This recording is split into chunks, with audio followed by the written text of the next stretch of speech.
Ils l'ont appelé le capitaine du peuple. D'autres le décrivent comme un homme déterminé à rompre avec l'ordre ancien. Mais au-delà des slogans et des émotions, que s'est-il réellement passé ces derniers mois au Burkina Faso sous la direction du capitaine Ibrahim Traoré?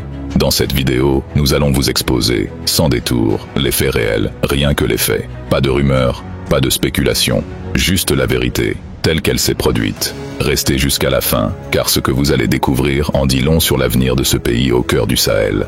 Le 6 décembre 2024, Ibrahim Traoré, président de la transition, a dissous le gouvernement burkinabé. Le premier ministre Apollinaire Joachim Kielem de Tambela a été officiellement démis de ses fonctions. Le lendemain, Jean-Emmanuel Ouédraogo, précédemment ministre de la Communication, a été nommé comme nouveau premier ministre. Dans la continuité de sa politique sécuritaire, le capitaine Traoré a annoncé l'intensification de la lutte contre le terrorisme.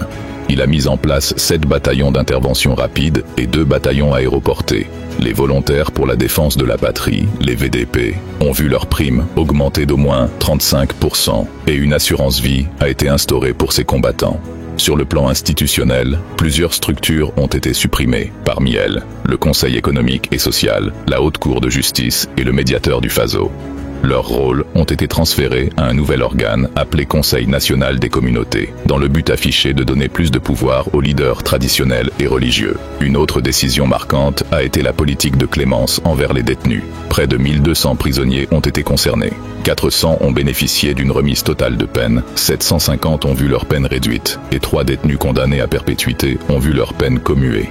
Sur le plan géopolitique, le Burkina Faso a officialisé sa sortie de la CEDEAO, la Communauté économique des États de l'Afrique de l'Ouest. Une sortie qualifiée d'irréversible par Ibrahim Traoré, qui a réaffirmé sa volonté de renforcer la souveraineté nationale et de diversifier les partenariats stratégiques, notamment avec la Russie. Enfin, suite à une tentative de coup d'État déjoué, des milliers de Burkinabés sont descendus dans les rues de Ouagadougou pour exprimer leur soutien à Ibrahim Traoré. Ces rassemblements ont aussi été marqués par des messages anti-occidentaux et pro-russes.